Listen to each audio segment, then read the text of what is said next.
È stato sancito solo nel pomeriggio di oggi. Per i comuni che, entro il 23 maggio prossimo, non avranno deliberato l'aliquota relativa, comunicandola al Ministero delle Finanze, il pagamento della Tasi slitta al 16 settembre. E se questo è un sollievo per le tasche di molti contribuenti della nostra regione, rischia di portare alla paralisi dei municipi e allo scontro sindacale al loro interno. Infatti qui, nella sede di ANCI Veneto, si parla già di gravi difficoltà di cassa per i comuni che rinvieranno l'incasso della Tasi a settembre, il che potrebbe causare l'impossibilità da parte loro di pagare gli stipendi di giugno, luglio, agosto dei dipendenti comunali.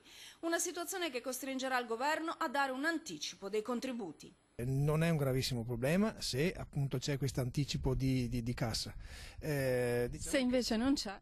No, è impossibile che non ci sia, cioè non ipotizzo neanche che non ci sia un anticipo di cassa. Io ho sentito anche il sottosegretario Zanetti che parlava proprio di una disponibilità per questo. Le imminenti elezioni amministrative, che coinvolgono ben 345 su 579 comuni veneti, hanno bloccato molti consigli comunali che non saranno in grado di deliberare entro venerdì. Tra i capoluoghi, ad oggi, solo Treviso ha deliberato, quindi niente problemi per servizi né stipendi. Dopo il 23 si vedrà effettivamente quanti comuni hanno deliberato, ma sicuramente dal 10% potremo passare al 15%, ma penso non molto di più. Questo dà la sensazione di quanto sia incerta l'applicazione di questa norma.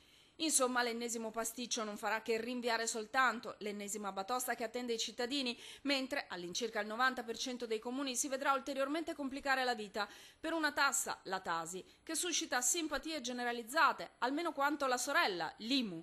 E in più, siccome stiamo parlando di un tributo del valore di 4 miliardi a livello nazionale, stiamo parlando di cifre veramente molto basse rispetto a quello che è l'imposizione normale che ognuno di noi paga sull'IRPEF, per l'IVA, per tutte quante le altre imposte che sono imposte che vanno allo Stato.